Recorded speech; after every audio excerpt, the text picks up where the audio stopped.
Welcome to the newest episode of the JoySchtick.Show, where we're four friends all from Hawaii and all aloha. We cruise online and talk story about comic news, pop culture, and video games.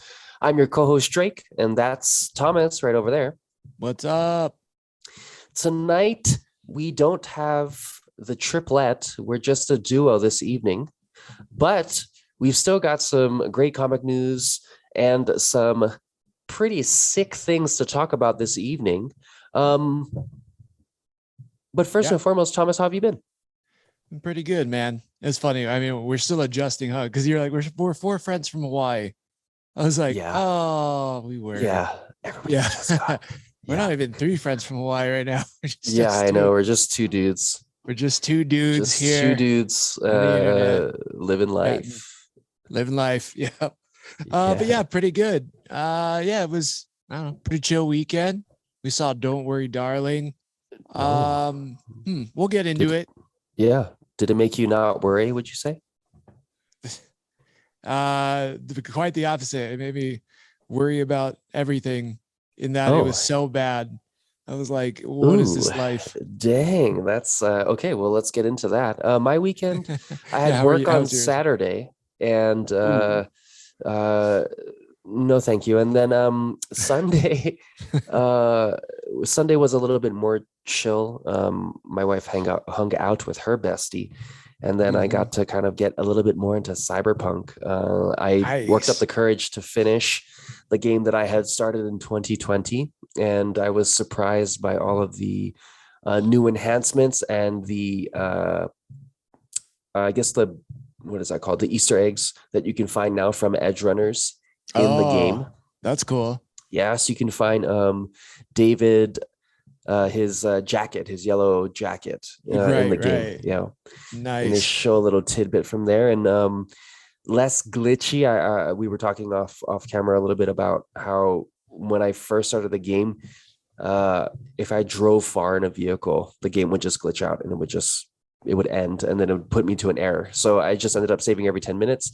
And a lot of people did not like that, hence the reason why the game wasn't so successful in the beginning. But are you noticing any fun things from the game that you like versus what you see in Edge Runners? Or I'm trying to think. Like, there are definitely some similarities I'm noticing now. Like when you were talking about downtown, I'm like, oh, okay, I know this is the downtown area. But I haven't. It's kind of bringing me more back to when I first heard the game was getting announced and the trailer, and I watched the trailer and you see Dex, right? There's that big black gangster guy with the metal arm, and then he ends up like shooting and stuff. I rewatched that, and I don't know why, because it just popped up recently, and I was like, oh, okay, cool. I just finished that. And that whole part when you're like leading up to Johnny Silverhand, spoilers for the game, but hey, it came out in 2020, as Drake was saying. Yeah, you like Johnny Silverhand gets put in your head, and I just finished that part, and I was like, whoa, okay, I must be super far in the game. And it was like, all right, you just finished Act 1. I was like, what? I was like, how many acts are there? I only finished Act 1. That was like 20 hours into the game. Granted, I did play a lot of like the side missions because I just wanted to like build up a bunch of money and gain stats before I like moved on to the story. But still, I was like, man, this is a long game. There's a lot of content. Yeah, it for what it was when it initially came out, I thought it was pleasant. I mean, you could really do a lot without doing a lot. But I don't know. I guess with all the glitches and things in the beginning, it made sense why it wasn't super success. But with I don't know, there's just like a romanticism to the world, and I think Edge Runners brought that out more so than the game did. I look at the game now with a renewed enjoyment, because you are just this one person in this big world that's run by these large companies, and really at the end of the day, you're finding the humanity, you're finding the love in every moment, right? Through whether or not you're going through a nomad or a street kid or a corpo, you're just trying to find the humanity in the game. and in the world, right? Because everything's just built around cybernetics and becoming more than just human. And sometimes you can lose your humanity when you're dealing with those things. So it's deeper than expected. Oh yeah, it's just Yeah. an emotional journey of humanity. Yeah, it's definitely did make me cry, but also to the boobs. It's also nice to see boobs all the time. So Yeah, I'm yeah, not mad at that either. yeah, I Yeah, can't hate on that. that is definitely it's not for kids. Let's put it that way. It's definitely an adult Yeah, game, which is awesome. yeah. Are you Uh, a male or a female in the game? I'm a male. I don't Uh, know. I like. I guess I always end up when I first start these things make yeah. like a version of myself. Oh, You did know, you make there's your? people. How What's big did that? you make your dick? Massive. Duh. Yeah, no, I mean, I it's so funny though. Not that I really like focused on, I didn't like automatically pick like the biggest one or whatever, but anytime I'm dressing, I'm always like, Christina, come check this out. And she'll be walking, she's like, oh, and I'm like, it'll be me in just a jacket, my character, V. I know. I mean, just a Just jacket with his dog hanging out. straight Just, uncircumcised penis. Yeah, yeah, yeah. Oh, yeah. yeah. Oh Every man. time. Like, here, check this out. So, Oh man. yeah, that part of it is pretty dang hilarious. But yeah, what a cool world they've built. Yeah, something about the anime though just was like next level Yeah. about it in terms of Mm. like just the characters and the emotion stuff, which, if you want to hear about that, you could definitely go back to like past episodes where we talked about Cyberpunk. But yeah, it's pretty fun. I've definitely been more into that than any other game recently, just because of this resurgence, and I really want to finish the game and everything too. So it's cool. How I guess oh crap. I just got into a fight here. How in terms of like what this game showed you from Edge Runners to the actual game, the rebooted PS5 version update. How did you feel about New York Comic Con? I mean, Yeah. 2022. Let's get Nice. into it. I like it. Nice segue. Yeah, so New York City Comic Con was this past weekend, and there was a lot of good things that came out of it. I don't know if it was as much as, San Diego Comic Con, but there were still a lot of cool things. Obviously, there's a lot of cool comic news and all that, but the first thing that kind of like perked my ears up, I guess you could say, was there was a Velma trailer, and we had mentioned it Ah, on a previous episode how they mhm. were kind of changing Velma's backstory a little bit, or rewriting it, recanonizing it maybe. Yeah. And yeah, so that was cool. Did you get a chance to watch that trailer? Yeah, I kind of I digged it a little bit. Yeah, I nice. thought I I I thought it was going to be live action, to be honest. So that's why I was Oh, like, mm. And oh, then when we said Mindy Kaling that first time we talked about it, like 2 months ago, yeah, I was like, because oh man, Mindy Kaling as Velma. That's gonna be weird.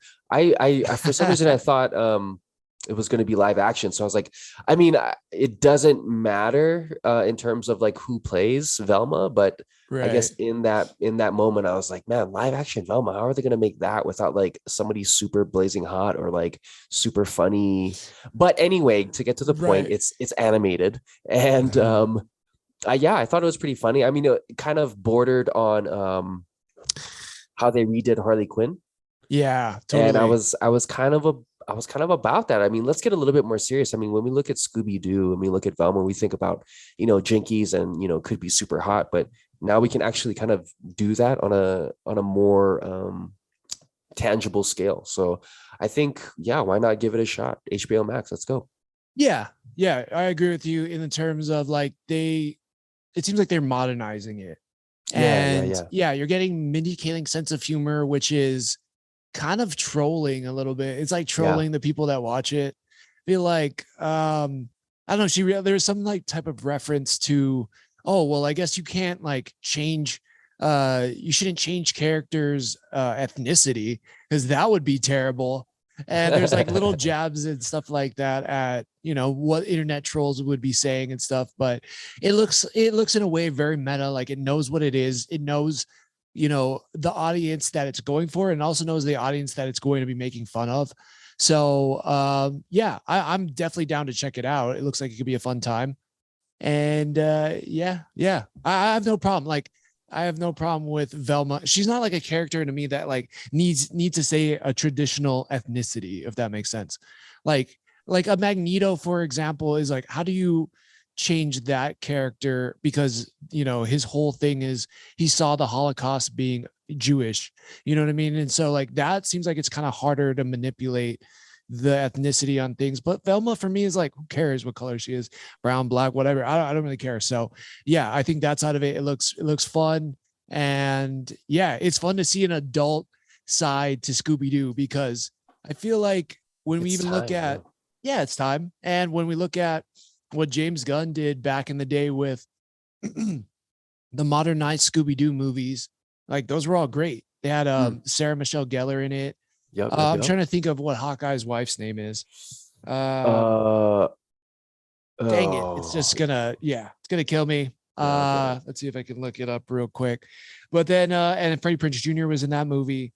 And Mm, but you know, as much as like kids could watch him, there was actually like some darker takes on that show. It was just like not darker take, but like a darker tone to it. And yeah, it was really good. So I'm excited to see what they do with this Velma series. all right, so I agree. I agree. And Velma is Linda Linda Cardellini Cardellini. in That's what it Scooby-Doo is. 2. And Nice. then in Thanks. Scooby-Doo The Mystery Begins, it's Haley Kiyoko. So you've already got multiple different Really? ethnicities playing Velma. Oh, there you So go. There you go. boom, boom Yeah, goes the and dynamite. Kaylee. Oh, okay, when you said Kaylee Kyoko, Katie Yeah, yeah, Kyoko. yeah, yeah, Yeah. yeah, yeah. I was like, man, she does a lot of voice work because she's also Harley Quinn too. Yeah. I Like that think girl maybe is she's just working. employed by HBO because Yeah, it's a good point. Definitely. Yeah, she gets gigs for sure. Yeah, some other things that came out of New York City Comic Con. Let's see, we had. Ooh, it's too bad Scott's not here because he would love this. But the Legend of Vox Machina had a panel, and it was pretty cool. I'm pretty sure the whole cast was there, and not only did they say that season 2 is on its way, and it picks up right where season 1 left off, and I believe it's coming out in January 2023. oh wow. But also, season 3 has already been greenlit. Oh wow. So not only are we getting season 2, but we're also getting a season 3 upcoming, which is awesome. Dang. I Yeah. mean, I when you said that or when I saw that, I thought to myself like, wow, what does this say about D&D as a whole, or maybe even just like these types of imaginative board games or things like LARPing, like how big of a doorway is Vox Machina opening for these types of individuals, or even this type of storytelling or this type of entertainment. Like it's doing a really great job at doing so. I'm so surprised that I got greenlit for a third season, but at the same time I'm also not surprised considering how good the original was. So I don't know, what are you excited, are you nervous, what are your thoughts, what are your Oh, I'm feelings? so nervous. Oh yeah. No, no. No, I think you asked a really good question though about what is this like saying about people. And I think what I'm coming to the conclusion of, because I never thought, Dungeons and Dragon was this thing that was way on the periphery of nerddom. Like if you were a real nerd, like a serious nerd, you could play Dungeons and Dragons. But if you wanted to like get laid or like be semi cool, like that's not an area you could cross. Like you didn't want to cross that line. But I think now, it's so like nerd culture has been so synonymous with pop culture and with people who are kind of coming out of the woodwork and who are saying they're super nerdy. You got guys like Keanu Reeves and I'm trying to think, Henry Cavill, like, those Bruce, not Bruce, I was called Bruce Wayne, but he plays Bruce Wayne. Um, Ben Affleck. Ben Affleck. Yeah, right. Like, so these guys are saying they're nerds too. And so now, like, that term isn't as like it's not as bad, like Yeah, yeah. shameful as it used to be. So it's like it's kind of cool to be a nerd in a lot of these things, and especially like a lot of major actors have, from what I've heard through the grapevine, like they've used D&D as a way to explore new characters, as a way to practice being in a character, as a way to keep their imagination going, to be explorative. Huh. And I think that, yeah, that has kind of come to the forefront And then also like we're also disconnected, having the chance to be in a room with all your friends and just act crazy Yeah. without needing to like have drugs or alcohol. Although I'm sure if you do those things, they can probably be pretty fun with it, but you don't need to, and you could still have a great time. You could be a different character. All that sounds awesome to me. So yeah, it's made me really want to try to find like a D&D group to get into and then just like ball out with it. Interesting. As you were speaking about those things, I was like, I wonder if because maybe society as a whole wasn't as forgiving in terms of like imagination and then portraying that imagination in real time, that it manifests itself in other ways, potentially in behaviors or thought processes. Yeah, I would think so. I mean, a lot of what I understand about, our parents, the time they grew up in was that, emotions and all that was so suppressed that it has manifested in so many other ways. But, I don't know. It's just, I think it's a great time. Again, I've said this before. I'll say it again. It's just a great time to like be a nerd or also not be a nerd and discover something nerdy that you can love. And yeah, and there's a realm for you now. And these Comic Cons and, things like Vox Machina, where you get a group of people who may not necessarily be like the typical nerds you see with like glasses and all these things, but some of these guys have worked on some pretty big shows. Actually, one of the guys from Vox Machina, I think the guy that plays Percy, the guy that plays Percy, he's also in Cyberpunk Edge Runners. So way to bring it back full circle. Yeah. Ooh. Yeah. But Okay. yeah. So good. It's good stuff. Yeah, that looks really awesome. I love season 1. Yeah, I highly recommend if you are just hearing about this for the first time. The Legend of Vox Machina on Amazon Prime season 1 is awesome. It's definitely adult animation, but the story is just good all the way through, and it's one of the best like team stories I've seen in a while, and it's done extremely well. Extremely well, yeah. Really cool. So yeah. Yeah, no, I agree that the dynamic of the team is not like it's established, but then it's definitely more like friends in a room. It's not necessarily like we've met, we're the Fellowship of the Ring, and we have all these individual things. It's way more cohesive, which I love. Totally. But in terms of Vox Machina, I know it's a series into which we've enjoyed. Another series we've enjoyed is Bleach, and Yeah. according to uh, the new news, is that the 1,000-year Blood War episode count was recently revealed. What was that number again? Yeah. So 52 episodes. Yeah, that's a lot of episodes, but it's very typical. Wait, are they counting the dubbed episodes and the No, subbed, or that I'm in not too total? sure. I would think it's total, but they're breaking it Okay. into like third. We remember we were talking about this offline. We were like, what's a core? Like a Yeah, we're like, what the COUR? We fuck have is no that? idea, but it's like breaking up into 4 cures. So it comes out to like 13 episodes, I believe. And yeah, so we were like, what the heck is a cure? But apparently that's how it's coming out.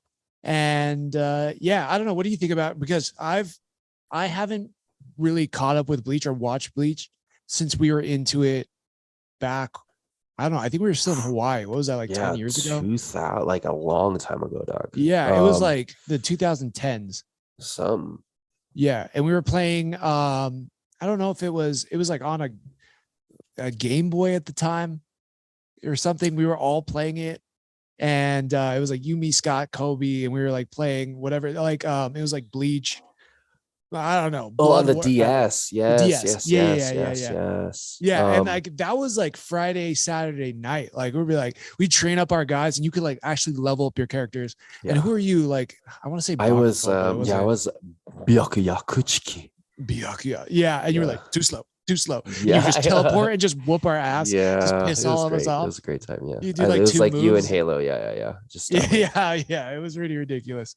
But yeah, that was fun. So, what do you know about what is it? Oh, the Blood War? Yeah, what do you know about Bleach 1,000-year Blood War?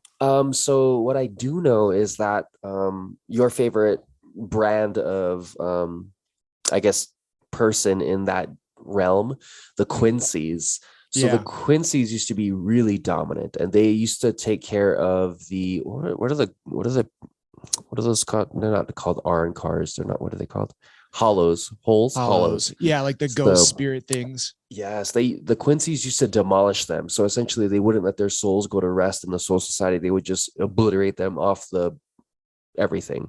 Right. And so the Quincy's and the Shinigami had a essentially not a disagreement, but like a departure in philosophy. And so they ended up having a war. And it's been going on for a century or 1,000 years. And essentially what took place is that at one point in time, the Quincy's were thought to be extinct or extinguished. We do know that Uryu is a Quincy, and for somehow, some way, Sorry, which one is Uryu? Uryu is Is it the main Uryu is guy? the female. No, sorry. Okay. Who's the Quincy dude in there? Forget that guy's name. Yeah. I forgot like what it's been so long for me. Like I don't remember any of the characters' names. Yeah. Yeah. I So remember like Bakugo. yeah, Bakugo. Yeah, I think Bakugo's the only real like other dude. I forget the main dude's Anywho's. So the main guy, Huach, or his name is like HWACH, I believe. I don't really, it's not off the top of my head. Anywho's. He comes back and he's like the best dude that they could be, and essentially around. And this is supposed to be kind of the final arc in that sense, where Kenpachi learns his Bankai's name, or the name of his Bankai. And everything kind of comes to a conclusion. There's tons of deaths, apparently. But in terms of action, this is supposed to be the business. So nice. I'm really looking forward to it. Obviously, we have tons of animes that we're watching as well too. I know My Hero Academia's new season just came up as well. Yeah, I know. I'm stoked about that. Yeah, there's just so much good anime right now, and we'll most likely get into it in later episodes. But Bleach is one that's everybody's going to be kind of waiting on it. It's been years since they've actually finished that arc, because the manga is always ahead of the anime. So hopefully we see that sooner than later. Yeah, definitely. Yeah, pumped about it. I think it actually is coming out very soon. If not October 10th, which is soon. Or man, it could be out on Hulu already. So keep your eye out for that. Yeah. Bleach, October 11th. Yeah, tomorrow. Tomorrow. Dang. Okay. Sweet. Let's talk about something sweet. Like this is just truly sweet. And it was very adorable, and it was very sad. It was he's my little Snickers, and that is Michael J. Fox and Christopher Lloyd reunited on one of the stages at New York Comic Con, and that was very adorable. Like I mean, I just feel so, it's just a mixture of emotions, I guess is what it is, because it's like, man, Michael J. Fox has been struggling with Parkinson's for I think the 90s. Yeah. And he looks so rough, but then, and then you see Christopher Lloyd, and honestly, he kind of looks the same as he did in like the original. Not exactly, but pretty close. But he looks great. And, you see them together, and it's just like, man, they built something amazing, this story that will live forever. And it seemed very emotional. It seemed like a very emotional moment for a lot of people, seeing them back together. What are your thoughts on it? I think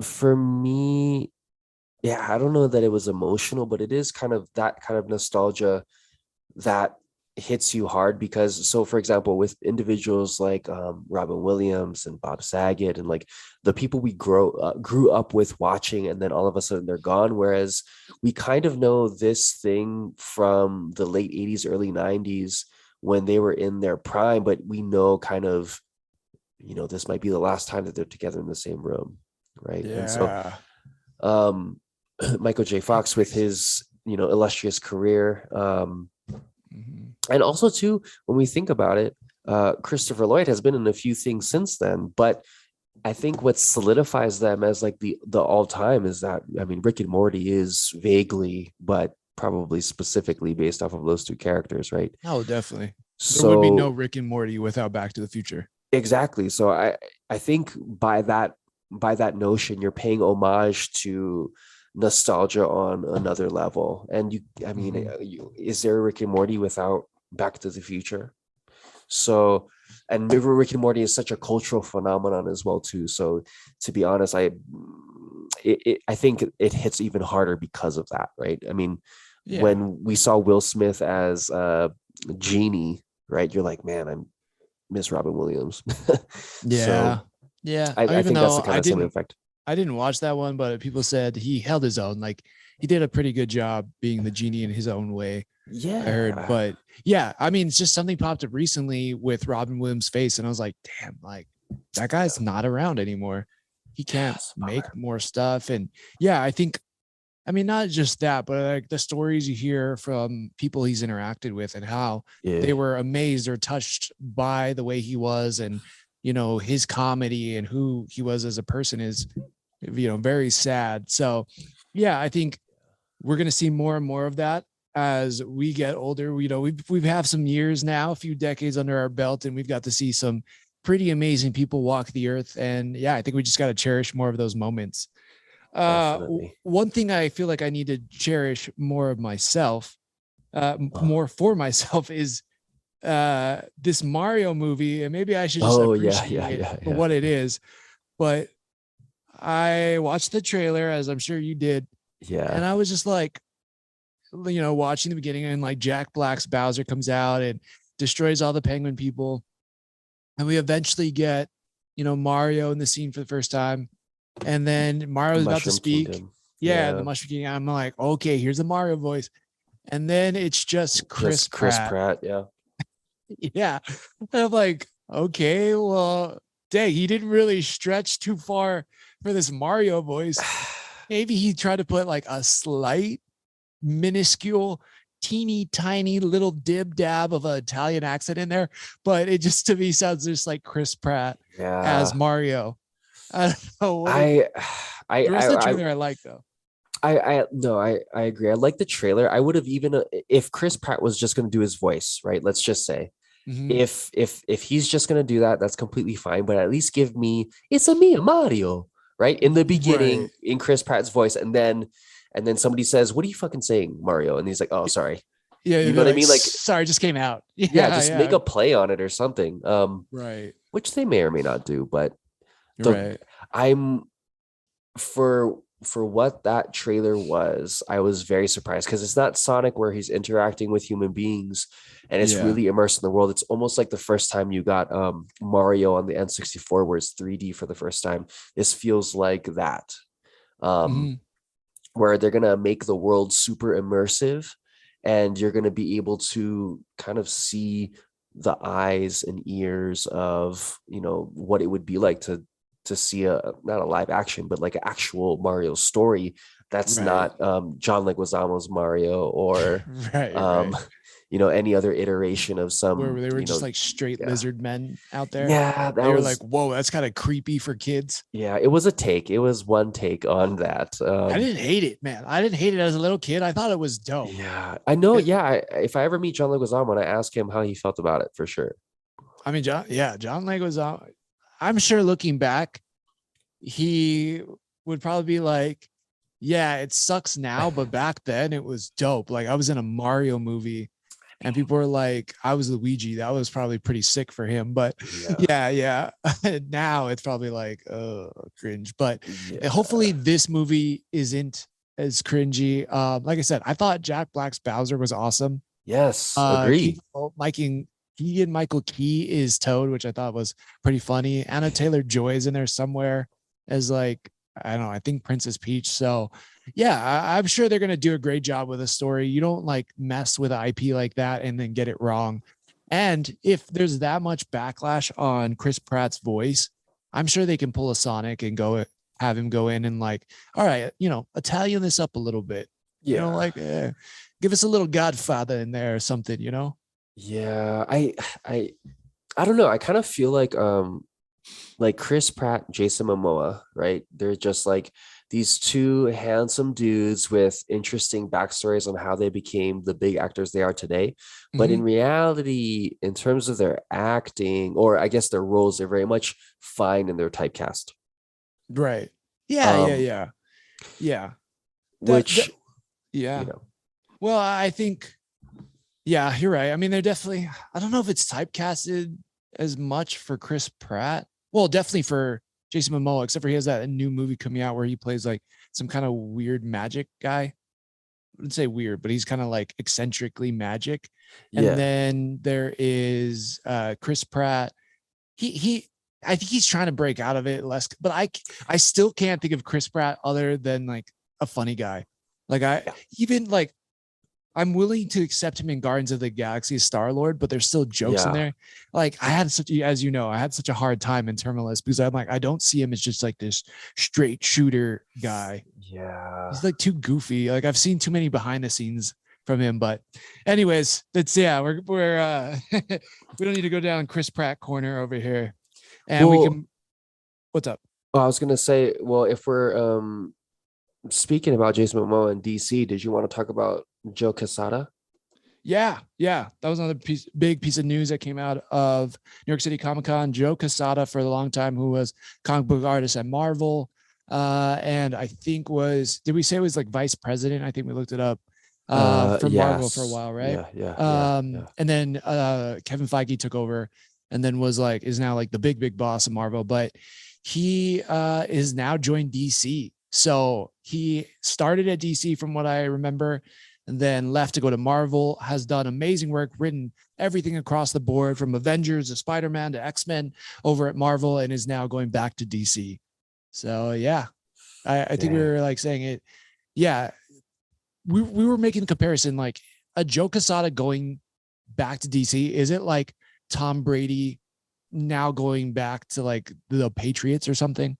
You know what I mean? Is it like a sports, like somebody who's iconic, who's done really well for one team and now goes to another team? Let's say DC is Tampa Bay for Tom Brady, just to make the analogy full circle. Yeah, Is that yeah. right? That seems kind of like a fair comparison. Like they're like, yes, we got this guy back and he's gonna like do an amazing job for us. But No, I do agree. I think right now the idea of like sides and teams in terms of entertainment, I think that needs to get nixed to an extent, because mm, when it comes to pumping out things that people want to watch, you kind of almost have to cross platform in that sense.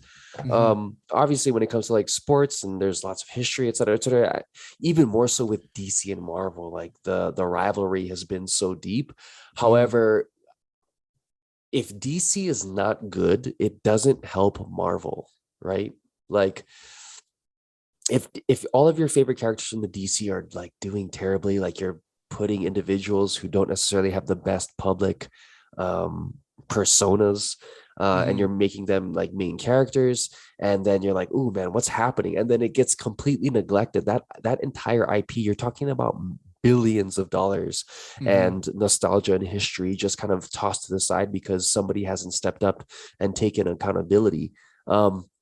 And now you have Marvel kind of going above and beyond, and almost to an extent going overboard with certain things. And that may or may not be a Disney thing, but to have a competitor, Joe Quesada comes into DC, maybe help turns it around. It'll help keep everything free market, and it'll help mhm, make everything be better versus just, Marvel being saturated. And so all we can watch is Marvel. So if Marvel sucks, right, we're going mhm. to kind of notice, but it's the only thing we have. So it's going to be, beggars can't be choosers kind of a situation. Yeah, definitely.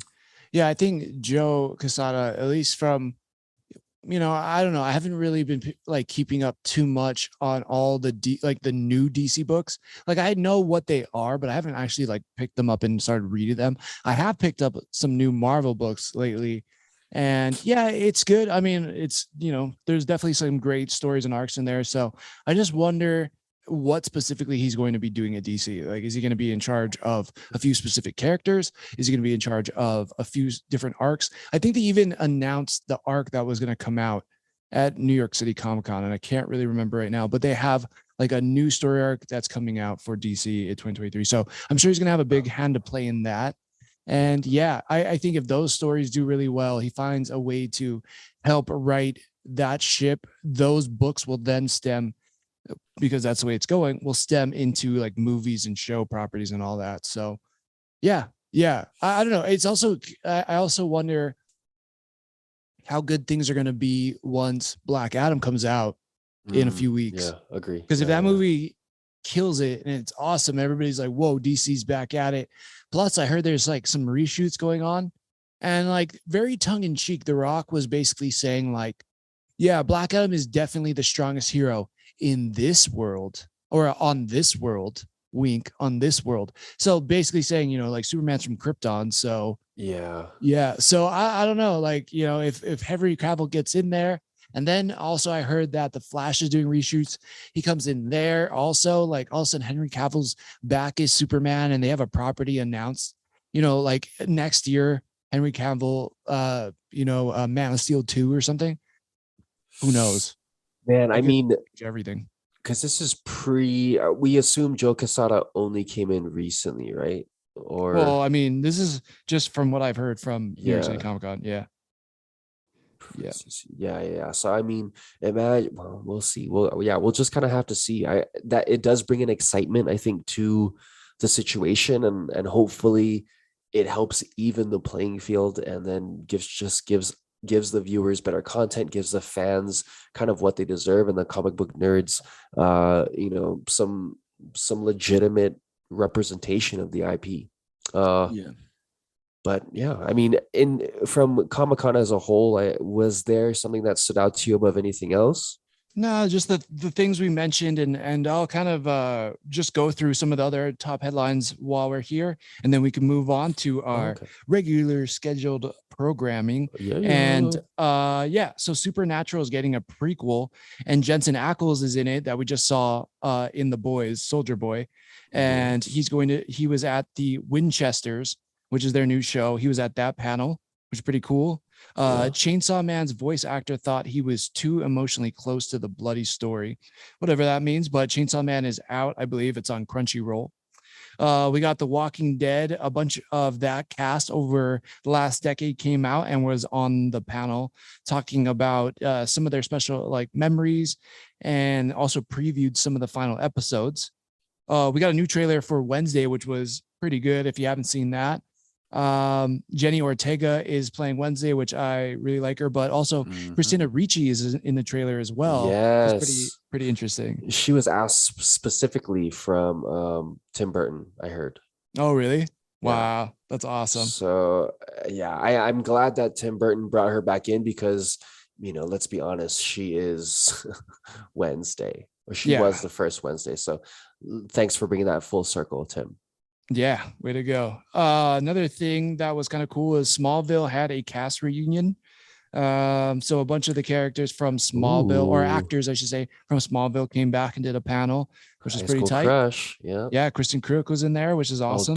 All day. Yeah. Let's see, Blade. So there's a whole Blade has a daughter, just on the comic book side, which apparently is becoming like a pretty popular character. So more of that we need to look into. But also, Teen Wolf is now getting a movie. There's also a show called The Wolf Pack for people who are fans of that on MTV, of Teen Wolf. I guess they're expanding that. I have not followed Teen Wolf in a long time, but there you go. Good Omen season 2. I didn't watch season 1, but it's a Neil Gaiman show, and he was there with the cast as well. So that was kind of pretty that's tight. a Neil Gaiman thing. Yeah. Isn't Alan Tudyk, Rickman? No. Hutchinson? No. Adrian Brody in there? No. Alan no. Okay, never mind. Move on. Okay. All right. Whoopsies. Yeah, I don't know about that. Let's see. Yeah. What else? I think we kind of nailed it. Yeah, that was about it. And a ton of like comics that are coming out as well. So really cool things coming our way. Just additions to what we saw already in the past, I want to say, with we've been spoiled with D23, we've been spoiled with San Diego Comic-Con, but yeah, New York Comic-Con looks like a comic nerd's like dream. Like San Diego Comic-Con kind of can pander a little bit to people who are just into TV shows and movies and big actors, but this is like the cosplay I heard from this was out of control. So yeah, if you haven't checked that out online, and that's New York City Comic-Con 2022. Peace.